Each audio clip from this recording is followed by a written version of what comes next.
Isso é forte? Ah, é? Bora. Antigamente a vida era mais fácil? Paradoxo do progresso. Estranha história. Tirei as crianças da sala. Talvez você já teve a sensação de que a vida é muito mais complicada do que poderia ser, de que há Não. matérias demais para aprender na escola, normas demais para seguir no trabalho, de que a gente depende cada vez mais de Não, cada o que eu sinto é que a vida tá cada vez mais chata do que deveria ser. vez mais coisa, carro, celular, internet e mais. Complicado Você não já acho teve a não. sensação de que essa complexidade excessiva não só dificulta a nossa vida no dia a dia, mas também tira o nosso foco do que é realmente essencial? Hum. Então, por mais moderna que possa parecer essa discussão, ela não é de hoje. Quer dizer, a parte de carros e internet é, mas essa sensação de que a gente complica demais a vida é algo milenar. E milenar As mesmo, eu não estou pessoas complicam a exagerando. vida, né? Textos antigos, desde a mitologia grega até a Bíblia, já falavam sobre essa questão. Nesse vídeo, então, eu quero mostrar para vocês alguns desses textos, contar Mostra, seu algumas dessas safado. histórias e refletir um pouco sobre essa questão do paradoxo do progresso. Quer dizer, por que mesmo depois de tantas invenções feitas para facilitar a nossa vida, ela ainda parece tão difícil? Nervoso, a pessoa tá com marca-texto, mas olha essa palavra aqui. Por que que ela não marcou até o fim dessa palavra aqui? Caralho! Mano, maldito! Mão de mulher, maldita! Mesmo depois de tantas invenções feitas para facilitar a nossa vida, Foco, ela ainda foco. parece tão difícil, ou até mais difícil do que antigamente. E a gente pode começar essa conversa indo lá para a Grécia. Quando os gregos antigos pensavam sobre essa questão do excesso de civilização, digamos assim, a principal história que vinha à mente deles era o mito de Prometeu, uma das histórias mais controversas da mitologia. Há várias versões antigas desse O mito, mas fogo em não é todas elas, Prometeu? Prometeu, que é um deus antigo ou um titã, aparece como responsável por ter roubado o fogo dos céus e entregado esse fogo à raça dos mortais. E esse evento, segundo os mitos, é o que está na raiz da complexidade da nossa condição humana. Porque Oxi. antes de receber o fogo, a nossa espécie era só mais uma entre tantas outras. A gente era um animal como qualquer outro, vivendo num estado de natureza. Mas A culpa é depois do dele? fogo, A culpa é dele por ter que pagar imposto? Nem fudendo. depois desse presente de Prometeu, as coisas mudaram A completamente. culpa é dele que tias ficam perguntando se eu vou casar? E se eu vou ter filho pra encher o saco? É por culpa dele? Numa tragédia escrita 2500 anos atrás, o próprio Prometeu, que é personagem dessa tragédia, fala dessa transformação. Ouça agora todas as misérias dos homens mortais, como eles eram tolos nos dias anteriores, até que eu lhes dei a razão e o intelecto, isso por meio do fogo celestial roubado dos céus, né? Eles não sabiam fazer casas de tijolos nem construir com madeira. Em vez disso, viviam debaixo da terra como formigas distantes da luz do sol. Eles desconheciam as estações até que lhes ensinei sobre as estrelas. Eu lhes dei a matemática e juntei letras para que escrevessem palavras. Fui o primeiro a domar os animais selvagens e os fiz se submeterem a coleiras e cargas para que os mortais encontrassem alívio de seus fardos pesados. Eu fui aquele que projetou suas embarcações, os navios que navegam pelo Caralho, mar aberto. Prometeu. Eis a minha obra. Até Tudo é os teu, tesouros pô. da terra, cobre, o ferro, a prata e o ouro, quem lhes revelou antes de mim? Toda a arte humana vem de Prometeu. Que doideira. Mas será que. Mano, imagina num universo que essa história é verdadeira. E foi um Deus mesmo que ensinou tudo pra nós. Tipo assim, toma, de mão beijada aqui, ó. Tá tudo aí, ó. Tipo assim, como é que o ser humano sabe que misturar X coisa com X coisa dá outra X coisa, tá ligado?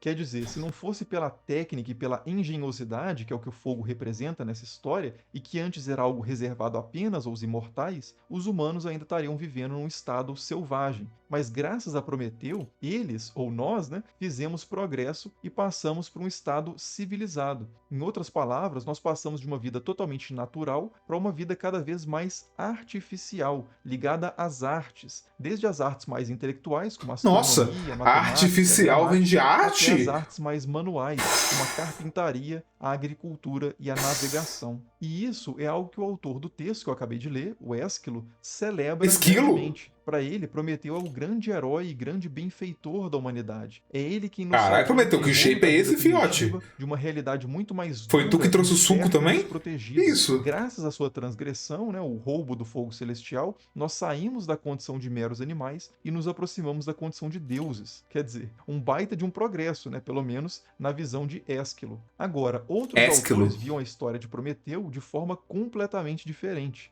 Hesíodo, por exemplo, que aliás é a fonte mais antiga que a gente tem sobre esse mito, diz que na verdade tudo era lindo e maravilhoso antes de Prometeu. A terra era generosa e entregava espontaneamente os seus frutos. Um único dia de trabalho era suficiente para garantir um ano todo de fartura. Nossa! Além Cadê disso, a escala 1 por 365?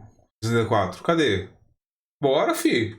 Um dia de trabalho, um ano de folga. os É deuses isso. viviam entre os homens e não havia nenhum mal, nenhuma doença e nenhum sofrimento. Isso, pelo menos, até Prometeu entrar na história. Mas como Não, cagou no exatamente ele vai pau. causar esse impacto na nossa condição? O que aconteceu, segundo Hesíodo, foi que numa certa ocasião, os mortais e os imortais estavam para realizar um banquete. Um boi seria sacrificado e dividido entre eles. E foi Prometeu que se prontificou para dividir as partes do boi em duas porções, uma para os mortais, outra para os deuses. Só que Prometeu, que era o mais astuto dos titãs, colocou as melhores partes todas de um lado só e as piores partes todas do outro. Só que a pilha melhor, cheia de carne, ele cobriu com o estômago do boi, que não é nada atraente aos olhos, e a pilha pior, cheia de ossos, ele cobriu com uma camada de gordura brilhante, muito mais atrativa. Zeus, então, representando os deuses, escolheu a segunda pilha e deixou os mortais com a primeira. Só que na Hum. hora que ele pegou a pilha dele, que estava cheia de ossos, ele viu que tinha sido enganado pelo Prometeu,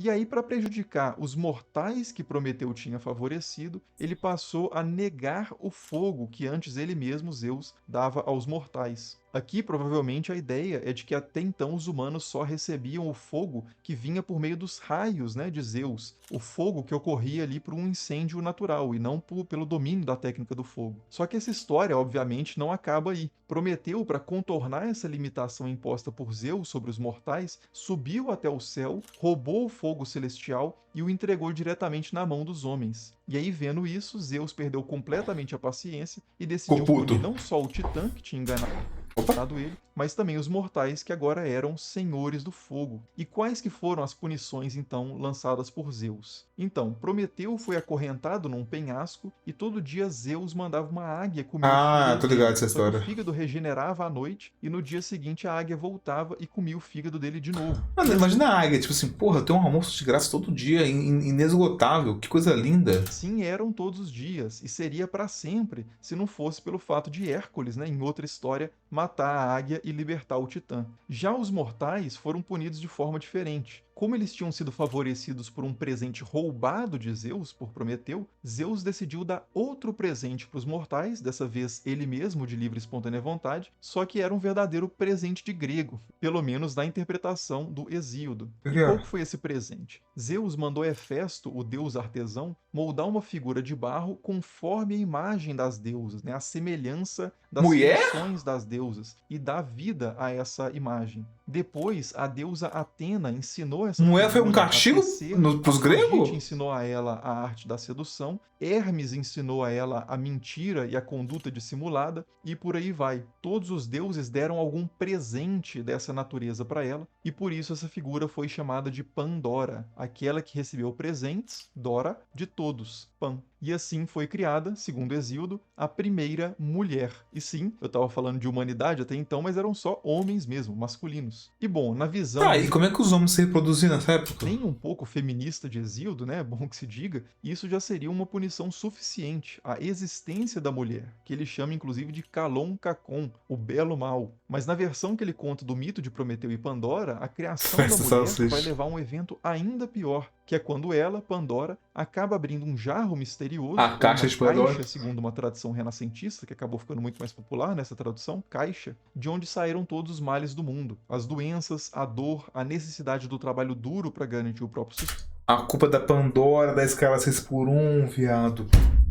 Porra, Pandora. sustento. Ou seja, Hesíodo, ao contrário de Ésquilo, sugere que todas as misérias dos homens mortais vieram depois, e não antes da gente dominar o fogo. Vieram depois da gente passar a condição de homens civilizados, e não o contrário. Antes dos favores de Prometeu, a vida era Para um de ser paraíso. machista, cara. Depois é que foi só sangue e suor. E aqui a gente já vê a existência desse debate, dessa discordância entre os gregos. Antigamente era melhor ou pior? A história da humanidade é uma história de progresso ou de decadência? Mas antes de continuar esse debate entre os gregos, vale a pena aqui a gente dar uma olhada em outra história milenar, que também Tem um bagulho que quanto mais o humano progride, mais o mundo tem desgraça. toca na questão do paradoxo do progresso e que também foi contada ali na bacia do Mediterrâneo, só que há alguns milhares de quilômetros a leste da Grécia, que é a história não de Prometeu e Pandora, mas sim de outro par, Adão e Eva. A história de Adão e Eva é bem conhecida. Segundo o livro de Gênesis, Yahvé, o Deus de Israel, formou o primeiro homem, Adão, a partir da terra, Adamá, e colocou esse homem num jardim que ele mesmo, Yahvé, havia plantado. E esse detalhe é importante. Caralho, Não que foi o homem jardinzão. que plantou o jardim, foi Deus. E nesse jardim tinha uma infinidade de árvores das quais Adão podia se Parara. alimentar livremente e garantir com muita facilidade o seu sustento. É uma situação muito parecida com aquela dos primeiros homens de Exíodo, que viviam no meio de uma natureza abundante e generosa e mal precisavam trabalhar para sobreviver. E essa situação, assim como lá na história de Meu Exíodo, Deus. Que duplinha fez que é Adão e Eva? Meu Deus, horrorosos. também não durou para sempre. Na história do Gênesis, em determinado momento, entra uma nova personagem na história, criada depois do primeiro homem, que é a primeira mulher, Eva. E ela acaba sendo tentada pela serpente, o mais astuto dos animais, a comer da única árvore proibida do jardim, a árvore do conhecimento do bem e do mal. O nome dessa árvore, árvore do conhecimento do bem e do mal, pode ser interpretado de várias formas. Alguns entendem que esse conhecimento do bem e do mal, ou do que é bom e do que é ruim, simboliza a autonomia moral. Quer dizer, ao comer do fruto dessa árvore, contra o mandamento de Yahvé, os humanos estariam assumindo a prerrogativa de decidir por eles mesmos o que é certo e o que é errado, o que tem valor e o que não tem, em vez de seguir os parâmetros estabelecidos por Deus. Mas essa expressão do bem e do mal também pode ser lida como um merismo, que é uma figura de linguagem muito comum no hebraico e em outras línguas antigas também, usada para se referir a um conjunto de coisas a partir de dois extremos. Por exemplo, céus e terra não significa só os céus e a terra, significa tudo também que está entre eles, é a totalidade. A expressão o alfa e o ômega também é um caso desse tipo, que não se refere especificamente apenas à primeira e à última letra do alfabeto grego, né? O alfa, primeira letra, e o ômega, a última letra. A expressão, na verdade, significa a totalidade, não é só o início Todas e as o fim, letras. mas sim do início ao fim. O alfa É tipo falar abecedário. Que você tá falando do A até o Z. Não é? Toma, analogias, picas. e o ômega significa tudo. Da mesma forma, o conhecimento do bem e do mal, ou do que é bom e do que é ruim, pode significar também o conhecimento de todas as coisas. Antes, os seres humanos não tinham nenhum conhecimento, eram totalmente ignorantes, como os outros animais, mas depois de comer do fruto do É basicamente ser burro e feliz? Ou ser inteligente e desgraçado?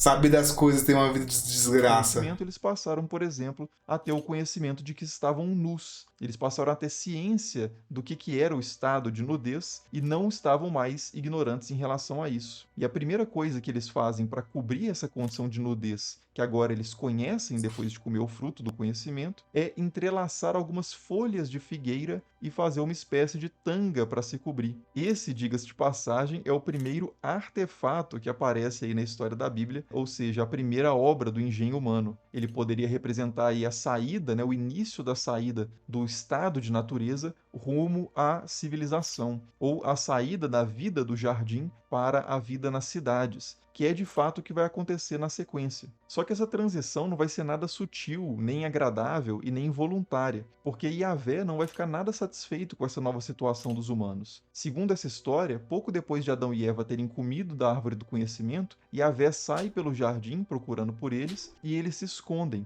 mas eventualmente Adão entrega a sua posição e Deus pergunta para ele: "Por que você se escondeu?" E Adão responde: "Tive medo, porque estou nu." E Yahvé imediatamente pergunta: "E quem te contou que você estava nu?" Quer dizer, Yahvé Fala Yahvé?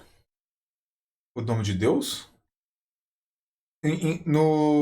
O nome dele em japonês eles falam Yuhabá. sabia que o homem, na sua condição original, não teria esse conhecimento. Estava claro o que tinha acontecido. E aí Yahvé diz: comeste então da árvore que te proibi de comer. Nesse momento, Deus, né, Yahvé, decide expulsar o casal do jardim e lança também algumas maldições sobre os transgressores, incluindo a serpente que começou A essa única bagunça regra toda. que não A podia, não, partir não daquele podia quebrar, momento, a né? serpente enganadora seria condenada a se arrastar todos os dias sobre o seu próprio ventre, a mulher teria as dores do parto multiplicadas e seria submetida totalmente ao domínio do marido, e o homem passaria a ter que suar para ganhar o seu pão, o seu sustento Ah, então antigamente a mulher não tinha sofrimento do marido e não tinha que trabalhar.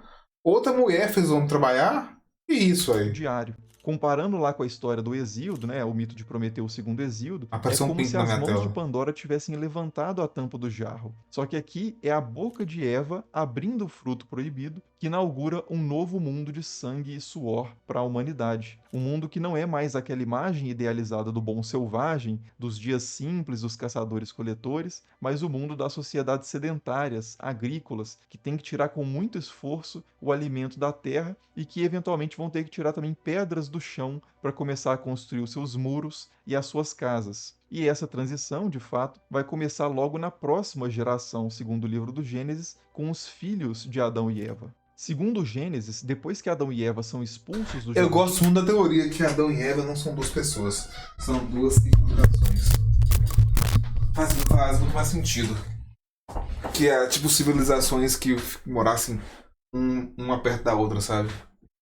eles têm dois filhos, Caim e Abel. Abel era pastor de ovelhas e Caim era agricultor. E em determinada ocasião, cada um deles faz uma oferenda a Duas Yahvé. Abel civilizações. oferece carne e gordura e Caim oferece produtos da terra. Por algum motivo, que é um tema de discussão infinito desde a antiguidade até hoje, Yahvé se agrada da oferta de Abel, mas rejeita a oferta de Caim. E Caim, por causa disso, fica muito irritado e acaba matando seu irmão. Há quem Ah, veja nessa pô. história uma polêmica entre duas formas de culto, e mais especificamente de sacrifício. O sacrifício animal, por um lado, preferido pelos sacerdotes do Templo de Jerusalém, representado aí pelo Abel, e as ofertas agrícolas, típicas dos camponeses de Judá, representado por Caim. Mas há também quem interprete essa história como uma oposição não de duas formas de culto, mas duas formas de vida, ou dois tipos de sociedade. O nomadismo pastoral, por um lado, representado por Abel, o pastor, e o sedentarismo agrícola, né, precursor do que seria a vida urbana mais para frente, representado por Caim. Seja como for, o fato é que o texto diz na sequência que Caim, o primeiro assassino da história,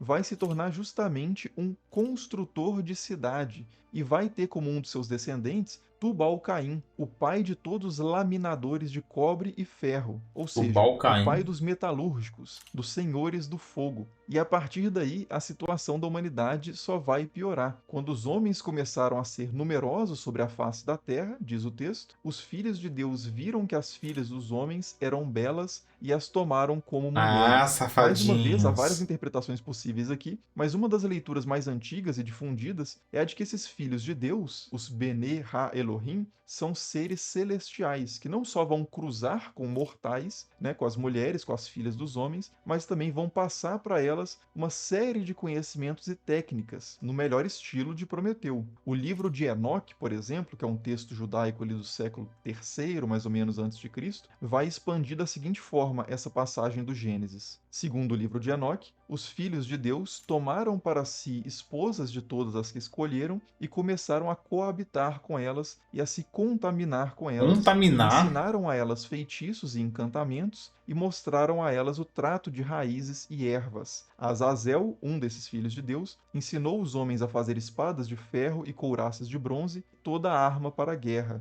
Ele mostrou a eles os metais da terra, como trabalhar o ouro, criar adornos e trabalhar a Pô, prata. E o segundo história que fala que uma criatura celestial ensinou o ser humano a usar os bagulhos, né, velho? Que doideira. texto continua dizendo que os anjos que não entraram nessa brincadeira, como Miguel, Rafael e Gabriel, observavam essa situação lá do céu e se lamentavam junto de Deus, dizendo o seguinte: Tu vês, ó Deus, o que Azazel fez. Ele revelou os mistérios eternos preparados no céu e os tornou conhecidos pelos homens. Quer dizer, a ideia aqui é de que esses saberes pertenciam exclusivamente ao céu, mas graças a uma transgressão, no caso aqui a dos anjos caídos, os humanos acabaram se apossando desses saberes. E são saberes, né? São Aliens. conhecimentos muito úteis. A metalurgia, a herbologia, que está muito próxima da medicina nesse contexto, a astronomia também aparece em outro trecho, mas são saberes que aparecem na história como coisas que não Mano, colaboram o bagulho é como é que eles conseguem desenhar mapas do mundo sem que eles não conseguissem voar antigamente. Aliens. Aliens pra caralho.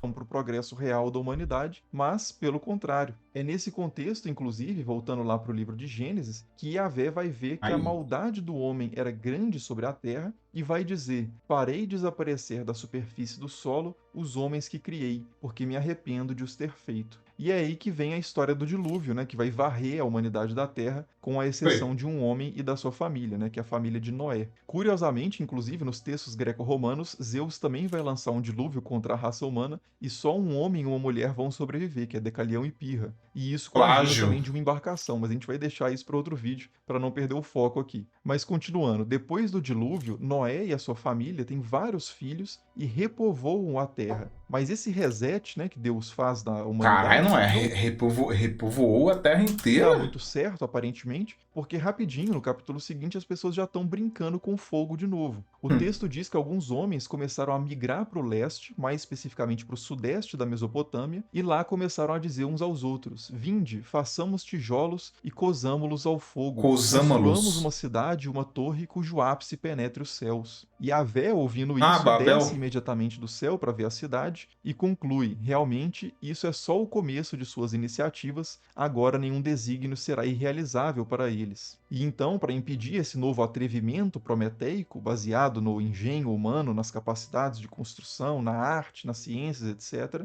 ele confunde a linguagem desse povo, que É, falava uma língua Babel. só, e dispersa a turma por toda a face da terra. Essa é a história, claro, que todo mundo conhece como a Torre de Babel, mas veja que o problema não era só a torre, mas a cidade como um todo. O texto diz: Yahvé os dispersou daí por toda a face da terra, e eles cessaram de construir a cidade. Não só a torre, mas pararam de construir a cidade. E essa cidade que os autores têm em mente aí é a Babilônia, ou Babel, no hebraico, que os autores associaram, fazendo um trocadilho, com a palavra Balal, que significa misturar, ou às vezes é traduzida também como confundir. Quer dizer, Babel seria a cidade da confusão. É a cidade das muralhas, dos palácios, dos zigurates, da monumentalidade, da escrita, dos artesãos, dos estudos dos astros, dos estrategistas militares, dos médicos, dos códigos legais, mas apesar de tudo isso, ou talvez exatamente por causa de tudo isso, é a cidade maldita, a cidade da confusão, a cidade da São vaidade. Paulo. Segundo toda essa história, então, a trajetória da humanidade, da tanga de Figueira até os megacentros urbanos, não foi uma história de ascensão, mas sim uma história de declínio. O domínio da técnica acabou não levando a nenhum progresso da ética. E quanto mais saber a gente alcançou, Mais mais desgraça. poder a gente acumulou, e quanto mais poder a gente acumulou, mais destruição a gente causou. E além disso, quanto mais Tem um sofisticada ponto foi aí. ficando a vida, mais ela foi ficando também fútil e distraída. E nesse ponto a gente já pode voltar lá para a Grécia e dar continuidade àquela discussão sobre o paradoxo do progresso e o mito de Prometeu, agora contado por outros dois filósofos, que são Platão e Diógenes, o cínico. Num diálogo chamado Protágoras, do século IV a.C., Platão conta a seguinte história sobre Prometeu e o roubo do fogo. No princípio, existiam só os deuses, mas eventualmente chegou o momento de criar as criaturas mortais. E quando esse momento chegou, os deuses misturaram fogo à terra e começaram a formar as primeiras espécies de criaturas. Dois titãs, Nossa, Prometeu que e o seu mamilo irmão grande. Epimeteu, ficaram responsáveis por dar a cada uma dessas criaturas as suas qualidades próprias. Epimeteu, que estava mais entusiasmado com a tarefa, pediu para o irmão para ele mesmo fazer essa parte sozinho, e Prometeu ficaria responsável só pela revisão da tarefa. E a partir daí, então, Epimeteu começou a distribuir as qualidades das várias Que criaturas bicões mortais. A pontudos. alguns ele deu armas, como garras e presas, a outros ele deu a velocidade para escapar daqueles que ele havia armado, aos menores ele deu asas ou a habilidade de cavar refúgios subterrâneos para fugir dos maiores, aos que iam viver nos lugares mais frios ele Aquele é cobriu com mais mamilo meu. pelos, e aos mais vulneráveis ele deu mais fertilidade para garantir a conservação da espécie. tudo sempre respeitando esse critério de compensação. O problema é que na hora que chegou a nossa vez, a vez dos humanos receberem qualidades, já não tinha sobrado mais nada. Como diz o texto, o homem se encontrava nu, sem calçados, nem coberturas, nem armas. E se nada fosse feito, ele não duraria nada entre as outras criaturas. E é aí que vai entrar Prometeu. Para impedir que a nossa espécie fosse extinta, Prometeu subiu até a morada dos deuses e roubou deles a sabedoria das artes juntamente com o fogo, e o deu aos homens. E a partir Ou daí, seja, segundo o texto, não inteligência? demorou e os homens começaram a coordenar os sons e as palavras, a engenhar casas, vestes, calçados e leitos e a procurar na terra os alimentos. Ou seja, por meio da arte, do artificial, a gente começou a fazer tudo o que Cara, me pegou faltava muito para esse nossa bagulho que artificial vem de arte. Eu nunca tinha pensado nessa porra, velho. sobrevivência, compensando dessa forma aquela fragilidade física inicial. E até aqui, essa versão do mito de Prometeu parece bastante com aquela versão lá do Ésquilo, que tem Prometeu como um salvador e um herói. Mas na versão de Platão, a coisa é um pouco mais complicada, porque o progresso técnico que vem do fogo divino não só não resolve totalmente o nosso problema, como também acaba criando novas complicações. Isso porque, mesmo depois de receber o fogo, os humanos continuaram dispersos e desorganizados, e dessa forma eles não conseguiam produzir nada realmente significativo capaz de proteger a nossa espécie na luta contra os outros animais. Para aproveitar realmente ao máximo esse dom da técnica, os humanos teriam que se juntar e criar uma sociedade organizada. E foi exatamente isso, eventualmente, que eles fizeram, fundando as primeiras cidades. Agora, como eu disse, essa solução vai acabar se tornando um problema. Mas por quê? A questão é que, segundo essa história, a criação de cidades e de sociedades complexas funcionou muito bem para nos salvar das ameaças externas, mas acabou gerando uma nova ameaça, a ameaça interna, a ameaça social, aquela que ficou do lado de dentro dos muros. Nós mesmos, os próprios humanos. A partir daí, os nossos inimigos não seriam mais o leão, o urso, a serpente, mas sim o vizinho, o chefe, o ladrão. Isso porque, segundo o diálogo de Platão, Prometeu deu várias artes para nós, mas ficou faltando uma arte fundamental, Hum. que é uma arte que só Zeus poderia dar, que é a arte da política, a arte de viver em comunidade. E tem ainda outro problema nessa questão do progresso técnico, que é algo que outro filósofo vai comentar, que é um filósofo contemporâneo de Platão chamado Diógenes o Cínico ou Diógenes o Cão. Diógenes originalmente era da cidade de Sinope, uma colônia grega na Ásia Menor, mas ele acabou sendo expulso de lá e foi parar em Atenas, de onde ele também acabou sendo expulso e foi parar em Caralho, Corinto. Isso Diógenes. depois de ter sido capturado por piratas e passar por uma série de outros apertos, que depois até vale a pena a gente fazer um vídeo especificamente sobre Diógenes. Mas voltando, Corinto era uma das cidades mais ricas e sofisticadas da Grécia. Já Diógenes era um dos filósofos mais pobres e incivilizados, por assim dizer, da Grécia. Segundo seu xará, o historiador antigo Diógenes É ele que tem o. Ele é fudido e as pessoas começam a seguir ele, ou não? Vamos ver. Laércio, Diógenes vivia na rua e dormia num jarro velho de cerâmica. Ele desprezava a riqueza, os bens materiais, as regras de etiqueta, a honra pública e preferia seguir os seus instintos naturais do que as convenções sociais. Alguns dizem até que ele fazia as necessidades em público e comia de forma Ah, indecente no qual é, mercado, e por Diógenes? isso alguns chamavam ele de Diógenes o Cão, ou Diógenes o Cínico, da palavra grega kinos, cão. Ou seja, na visão de alguns civilizados, Diógenes não era um homem, mas sim um animal. E o próprio Diógenes nem sempre rejeitava essa opinião. Às vezes, considerava até isso como um elogio, porque diferente das pessoas da cidade, os cães pelo menos eram sinceros, simples, viviam de acordo com a sua própria natureza e conseguiam enfrentar as adversidades com muito mais coragem e dignidade do que os humanos que, segundo Diógenes, tinham se perdido no luxo ali do progresso material de Corinto e da civilização Que grega e bonito esse talvez até da cachorro. civilização humana, de uma forma geral. E é exatamente a partir dessa filosofia que Diógenes vai comentar o mito de Prometeu. Segundo ele, depois de receber o fogo de Prometeu, os homens primeiro se reuniram em cidades para que não sofressem males de fora mas então eles se voltaram e cometeram toda sorte de males uns contra os outros, e cometeram as ações mais atrozes, como se esse tivesse sido o propósito da sua união. E até aqui, nada que Platão ainda não tivesse dito. Mas Diógenes vai mais longe. Para ele, essa humanidade prometeica, essa humanidade após o fogo de Prometeu, Prometeica? após a técnica, a razão, a engenhosidade, essa humanidade não só era mais violenta do que a anterior, mas paradoxalmente ela era mais fraca também, mais mole. Segundo ele, a descoberta e a concessão do fogo foi a origem e o ponto de partida da debilidade e da futilidade entre os homens. Pois Zeus certamente não odiava os homens, nem lhes negava qualquer bem. Zeus, Ah, segundo porra. Diógenes, não teve nada a ver com a piora da condição humana. Diferente do que Hesíodo tinha dito, Zeus não lançou nenhum castigo sobre a humanidade por causa da transgressão de Prometeu. Foram os próprios humanos, aceitando o presente roubado do céu, que condenaram a si mesmos. Diógenes diz o seguinte: a astúcia do homem em ter descoberto e concebido tantas invenções tem sido de pequeno benefício para a vida nos tempos subsequentes, pois os homens não usam a inteligência para promover a virtude e a justiça, mas sim para buscar o Bom, prazer. mas E assim, pelo fato essa de eles fala funciona hoje em buscarem isso dia. acima de tudo, o Caralho. prazer, sua vida se torna cada vez menos prazerosa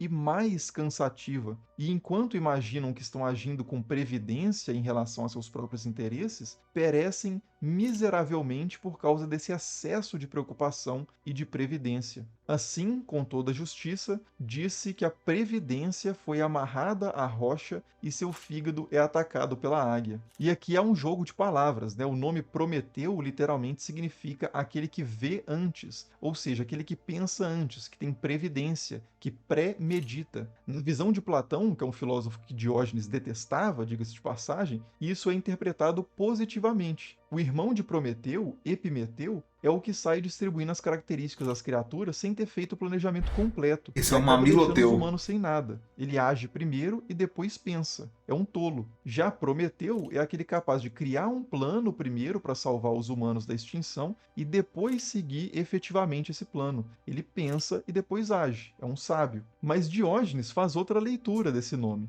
Para ele, a premeditação, o pensar antes, a preocupação, é justamente o que acabou com a paz dos humanos. É essa a razão de toda a Ó, ansiedade ó, e o é isso que eu ia cansaço da falar. vida Os civilizada. ansiosos São aí. tantos planos, precauções e invenções para facilitar a vida que acabam, na verdade, no final das contas, dificultando. Pode até ser que, num primeiro momento, uma grande invenção pareça aliviar o nosso fardo, ou de fato alivie. Algo que era difícil fica fácil, mas depois que a gente se acostuma com a nova situação, isso passa a ser o normal. Aquela sensação de alívio passa e a nossa atenção se volta novamente para todos os infinitos problemas que ainda restam. E pior ainda, depois que a gente se acostuma com uma nova facilidade, a tendência é passar a depender dessa facilidade. E se essa facilidade nos é tirada, parece que é impossível viver sem ela, como se a gente não tivesse vivido sem ela antes. É um sofrimento terrível, Aqui, muito ó. maior do que quando essa facilidade simplesmente não existia. Como dizem por aí, paladar não retrocede. Ou, como escreveu o poeta William Blake, para falar de forma um pouco mais sofisticada, menos que tudo não satisfará o homem. E essa filosofia a gente encontra também muito presente na Bíblia, particularmente, né, especialmente no livro de Eclesiastes, que vai É dizer, isso, por mano. exemplo, que o olho Amanhã, não se a partir de amanhã eu vou ver no mato, velho. sacia de ver, nem o E ouvido se cagar não farta de cagar no ouvir. mato. Quanto mais conhecimento, mais sofrimento. Quem ama a prata nunca estará farto da prata. Todo o trabalho do homem é para sua boca, e no entanto seu apetite nunca está Nossa, satisfeito. forte, Ou hein? até numa passagem que lembra especialmente o Diógenes, o cão, quanto aos homens penso assim: Deus os põe à prova para mostrar-lhes que são animais, pois a sorte do homem e a do animal é idêntica. Como morre um, morre o outro, e ambos têm o mesmo alento. O homem não leva vantagem sobre o animal, porque tudo é vaidade. Agora, beleza, né? Dito tudo isso, o que fazer para resolver então o paradoxo do progresso? Abrir mão das benesses da civilização e voltar o máximo possível a um estado de natureza? Então, esse é um caminho que poucas pessoas têm de fato tomado, mas que aparece muito por aí como um sonho, uma utopia. A gente vê muito isso em programas como No Limite, Largados e Pelados, Sobrevivendo no Alasca, ou em vídeos do YouTube que ensinam a pescar com a mão ou fazer fogo com graveto. São imagens de uma vida mais simples, orientada pelo necessário, somente o necessário, sem as premeditações, as ansiedades dificuldades, as burocracias e Necessário. as discórdias políticas da vida prometeica. Mas são imagens idealizadas. Os caçadores-coletores não passaram a se fixar em campos e depois em cidades à toa. A história da ciência e da tecnologia também não foi movida puramente por futilidade ou vaidade. Se você perguntar para alguém que por necessidade pesca com a mão e faz fogo com graveto, se ele aceita um arpão pneumático ou um isqueiro, por exemplo, a chance é muito grande dele aceitar. O progresso técnico realmente facilita muita coisa, salva vidas, cura doenças terríveis, alivia uma série de fardos realmente pesadíssimos. Mas Mas, de novo, se for seguir a lógica dos mitos, não teria doença se não tivesse progresso, né?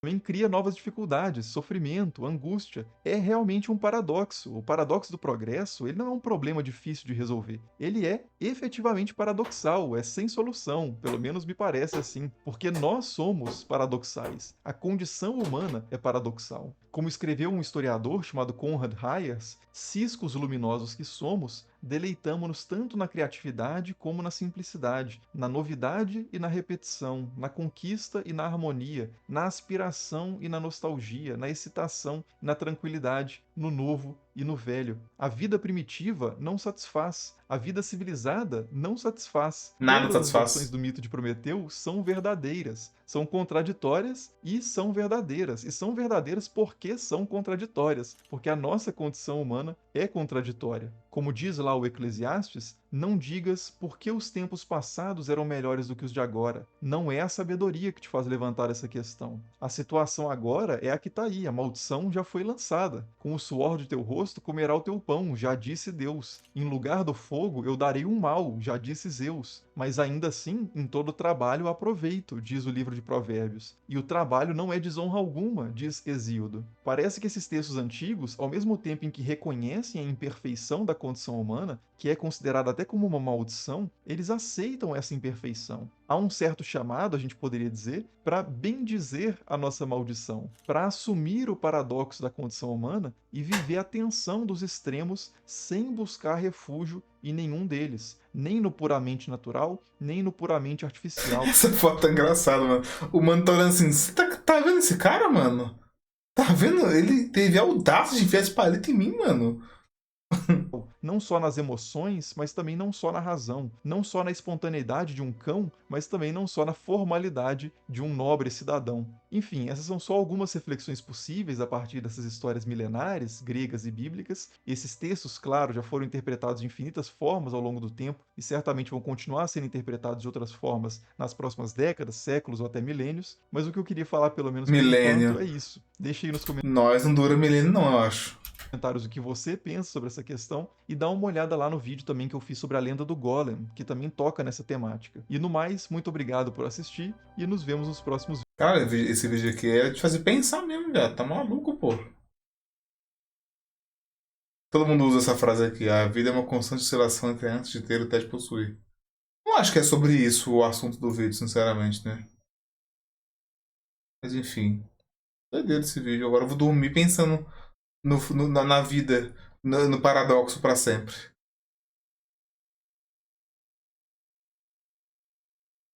O céu não tá de tamanho. Ai, Logan, já vou abrir a porta pra você.